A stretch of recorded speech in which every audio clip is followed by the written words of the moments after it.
주말 아침을 열어주는 라디오 매거진 위켄드. 박노원 아나운서가 함께합니다.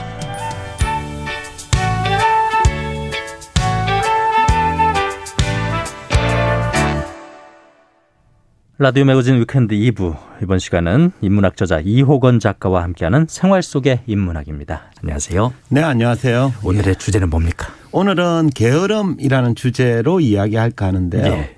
왜 살다 보면 가끔씩은 게으름을 피우고 싶을 때가 있잖아요. 그렇죠? 가끔이 아니라 자주 자주. 그러네요.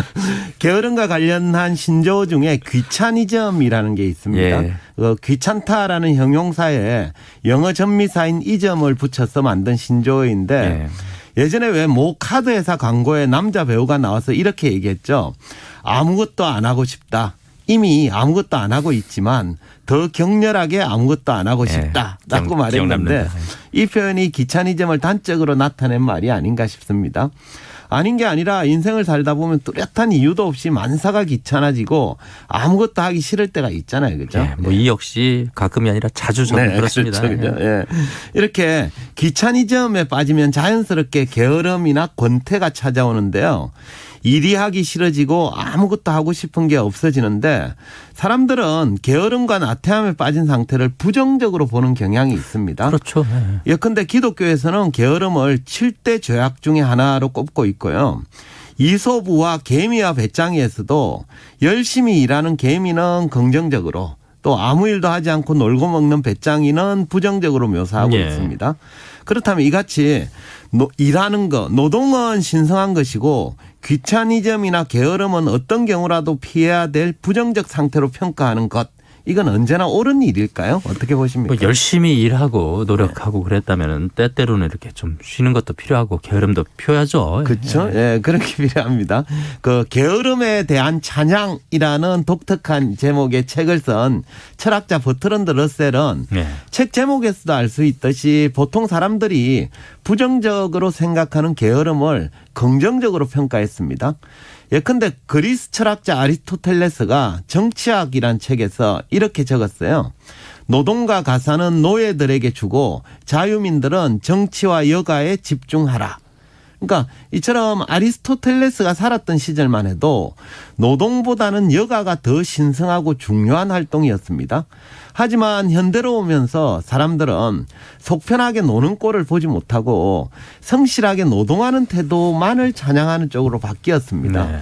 그러니까 이렇게 여가나 쉴 틈도 없이 열심히 노동에만 몰두하는 현대인들은 그 결과 행복한 삶을 살게 되었을까? 이런 의문이 드는데요. 쉼 없이 일하면 사람이 지치죠. 그렇죠? 예. 그러니까 러셀은 여가도 없이 노동에만 매진한 결과에 대해서 이렇게 평가했습니다. 한번 들어보십시오. 문명이 시작된 이래로 산업혁명에 이르기까지 대체로 인간은 열심히 일해도 자신과 가족의 생계에 필요한 정도밖에 생산할 수 없었다. 그러니까 현대인들이 열심히 일을 해도 먹고 사는 문제를 해결하는 정도에 그쳤지 풍요로움이나 행복의 수준으로 나아가지 못했다는 뜻입니다. 따라서 러셀은 사람들한테 이런 말을 전하고 싶었어요. 책에서. 내가 진심으로 말하고 싶은 것은 근로가 미덕이라는 믿음이 현대사회에 막대한 해를 끼치고 있다는 것이다. 따라서 행복과 번영에 이르는 길은 조직적으로 일을 줄여가는 일이다. 그러니까 노동을 최소한으로 줄이고 남는 시간을 자유롭게 즐길 수 있어야 개인의 행복과 인류의 번영에 기여할 수 있다라는 뜻인데요. 그러니까 이처럼 러셀은 노동은 하지 않고 게으름에 빠진 상태를 마냥 나쁘게만 보지 않았습니다. 그 이유는 그런 사람조차도 자신의 행복은 물론이거니와 인류 문명에 기여한 바가 있기 때문이다. 이렇게 얘기합니다. 어떤 사례가 있을까요? 그런. 예, 그죠? 예. 배짱이처럼 이렇게 놀고 먹는 사람들이 인류 사회에 어떤 공헌을 했느냐 이에 대한 러셀의 답변은 이렇습니다. 약간 긴데 한번 들어보십시오. 과거에는 여가를 즐기는 계층은 소수였고 일하는 계층은 다수였다. 유황계층. 유황계층은 이제 여가를 즐기는 계층입니다. 유황계층이 누리는 편의는 사회 정의란 측면에서 볼 때 완전히 잘못된 것이었다. 그러나 이러한 장애에도 불구하고 이 계층은 문명이란 것을 담당하는 공헌을 했다. 예술을 발전시키고 과학적 발견들을 이루었다. 책을 쓰고 철학을 탄생시키고 사회적 관계들을 세련시켰다. 유한계층이 없었더라면 인류는 야만 상태에서 벗어나지 못했을 것이다. 그러니까 러셀에 따르면 일어나지 않고 놀고 먹는 유한계층의 사람이 사회정의라는 측면에서는 분명 잘못이라고 볼 수 있지만 예술과 과학, 철학 등 대부분의 문명 발전이 그들의 손에서 탄생했다는 거예요. 그러니까 모두가 노동에만 집중하고 있었다면 인류는 아직 야만 상태에서 벗어나지 못했을 것이라는 게 러셀의 진단인데요. 따라서 게으름을 무조건 부정적으로만 볼 필요는 없다라는 입장입니다.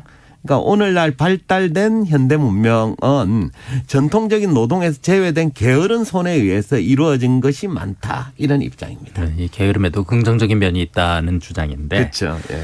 뭐 그럼에도 이제 게으름을 피우는 사람을 언제나 모두 긍정적으로 볼 수는 없는 그렇죠? 일이잖아요. 예, 당연합니다.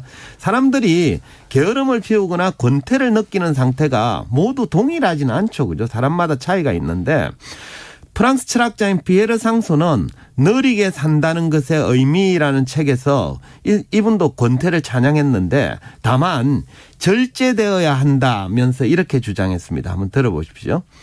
내게 있어 권태란 세상에 가까이 다가가고 그 세상을 성실히 누리고 다시 세상으로부터 벗어나고 그랬다가 다시 돌아가 세상의 새로운 맛을 더 잘 느끼기 위해 선택한 삶의 방식이다. 하지만 그것은 언제나 절제된 권태여야 한다. 분명 나는 권태를 예찬한다. 단 일정한 거리감을 유지하고서. 그러니까 피에르 상소도 권태나 게으름을 찬양한 셈인데 그 이유는 권태나 게으름으로 인한 시간적 여유가 있어야 세상에 가까이 다가갈 수도 있고 누릴 수도 있고 때로는 현실에서 벗어날 수도 있고 그랬다가 다시 현실로 돌아와서 기존과는 다른 새로운 맛을 느낄 수 있기 때문입니다. 이 권태가 주는 시간적 여유가 없다면 주어진 현실, 눈앞의 현실에 매몰되어서 그것을 온전히 누릴 수도 또 벗어날 수도 없다라는 뜻입니다. 다만 쌍소는 그럼에도 절제된 권태여야 한다는 단서를 꼭 달았죠. 그죠? 예.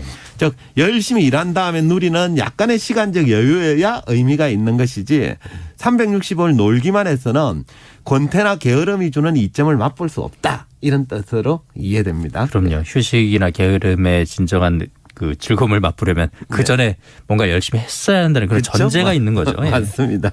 결국 권태나 게으름이 의미가 있기 위해서는 단지 시간적 여유를 갖는 것만으로는 부족합니다. 쌍소는 이상적인 권태의 모습을 다음과 같이 표현했는데요.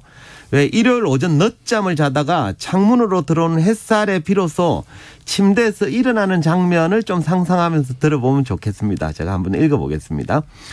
내가 권하는 권태는 아무런 할 일이 없거나 그리 급할 것도 없는 일을 잠시 뒤로 밀쳐 놓을 수 있을 때 느긋한 행복감에 젖어서 기분 좋게 기지개를 켜며 만족스러운 하품을 해댈 수 있는 그런 권태이다. 느낌이 오는지 모르겠는데요. 쌍소는 이런 상태를 고급스러운 권태라고 표현했습니다. 예.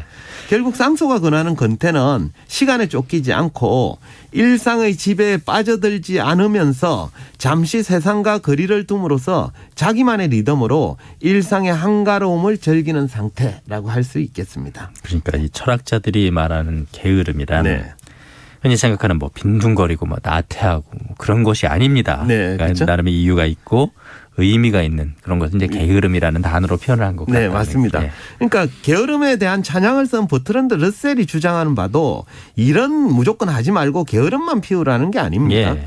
그는 이제 현대로 오면서 사람들이 지나치게 일의 능률만 추구하느라 여가나 게으름이 주는 그 긍정적 기회를 놓치는 게 안타깝다고 본 거예요. 말하자면 현대사회에서는 일하는 상태는 선이고 휴식을 취하거나 게으름을 피우는 상태를 악으로 규정하는 경향 때문에 사람들이 점점 행복을 놓치고 산다라고 지적하고 있는 겁니다. 제독 철학자인 한병철 교수도 비슷하게 지적한 바가 있는데요. 그는 이렇게 주장했습니다. 오늘날 활동적 삶이 절대화되면서 노동은 절대적 명령이 되고 인간은 일하는 동물로 전락하였다. 그러니까 오늘날에는 노동이 절대화되면서 사람들이 일에만 매몰되어 잠시도 휴식과 여유를 갖지 못한 채 동물처럼 살고 있는 게 아닌가. 이렇게 진단하고 있는 참 셈이죠. 안타까운 현실입니다. 뭐 우리나라 사람 이제 게으름이나 여가를 몰라서 못 즐기나요? 그렇죠. 그러니까 쉬지 않으면 안 되니까. 그렇죠. 사회적 시스템이나 이런 것들이 참. 그걸 좀 부정적으로 보는 이런 것도 있는 거죠. 예, 뭐 부정적으로 보는 것도 있겠고, 예. 예, 뭐 쉬고 싶어도 그러니까 예, 좀 조건이 쉬면은 안 그만큼 되었어? 또 그죠? 조건이 여건이 예. 안 되니까 그런 거. 제가 맞습니다. 참 안타까운 얘기 중에 하나가 예. 뭐 유럽 잘 사는 나라 사람들은 휴가를 가기 위해서 이제 일을 하는데 예. 우리나라 사람은 일 때문에 휴가도 못 간다는 거. 그렇죠. 좀 예, 안타까운 그렇습니다. 현실이죠. 안타깝죠. 현대인들이 다 그러죠. 열심히는 사는데 진정한 행복을 느끼기 어려운 그런 환경에 놓여 있어요. 그렇습니다. 결국 오늘 주제인 게으름은 그 자체로는 좋은 것도 나쁜 것도 아닙니다. 네. 게으름을 적절히 컨트롤할 수만 있다면 개인적 행복과 문명 발전의 기회로 활용할 수 있습니다. 예. 또 그 게으름을 통해 확보된 시간적 여유가 현실을 돌아보고 때로는 현실에서 벗어나게 만들어주고 다시 현실로 돌아왔을 때 새로운 살맛을 느끼게 만들어주기도 하죠. 따라서 한치의 게으름을 피울 여유도 없이 노동에만 매몰되어 사는 것도 좋지 않고요. 예. 또 반대로 아무런 일도 하지 않고 게으르기만 살아서도 곤란하겠죠. 말하자면 일과 게으름에도 균형이 필요한 게 아닌가 맞습니다. 싶은데요. 그래서 각자 나는 내 일상에서 게으름의 시간과 노동의 시간이 어떻게 배분되어 있는지 이런 것들을 좀 스스로 점검해 보면 어떨까 이런 생각이 드네요. 마지막 문장이 오늘의 주제입니다. 예, 그렇습니다. 생활 속의 인문학 이호건 작가와 함께했습니다. 오늘도 말씀 고맙습니다. 네, 감사합니다.